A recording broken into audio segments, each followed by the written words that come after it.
Mandaloriens.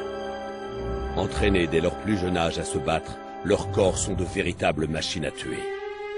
Ces guerriers nomades indépendants défient les Jedi depuis des siècles.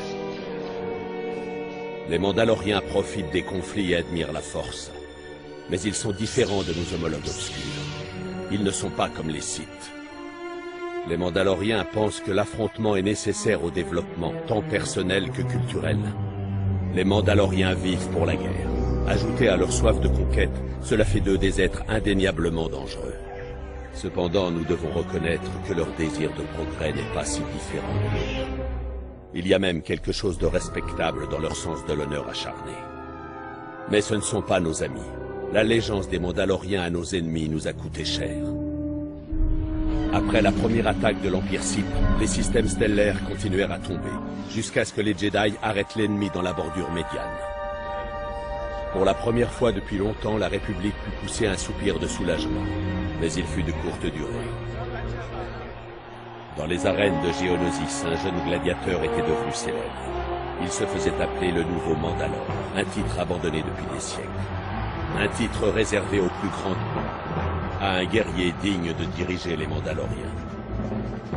Bien que cela remonte à plusieurs siècles, les descendants de cette culture autrefois très fière n'avaient pas oublié les légendes des Mandalores précédents.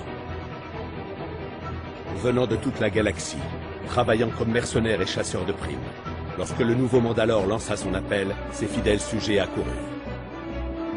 Le souhait de Mandalore était simple: relever le plus grand défi de la galaxie et affronter les célèbres chevaliers de l'Ordre Jedi. Son armée très vite réunie, Mandalore posta ses troupes sur la route commerciale de la voie Hydienne, coupant les voies de ravitaillement les plus importantes de la République. Nous avions d'abord hésité à nous retirer du combat contre les Sith, mais devant l'insistance du Sénat, le problème de ravitaillement ne pouvait plus être ignoré. L'Ordre Jedi répondit au nouveau défi de Mandalore. Nous attaquâmes le blocus. Notre ordre connut une lourde défaite. Le blocus mandalorien dura jusqu'à ce que d'intrépides contrebandiers attaquent les Mandaloriens et réussissent à sauver la République.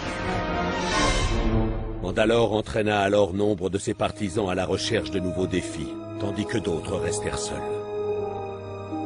Le vrai mystère de la résurgence des Mandaloriens est la montée en puissance du nouveau Mandalore lui-même. Je tenterai de répondre à cette énigme dans mon prochain rapport.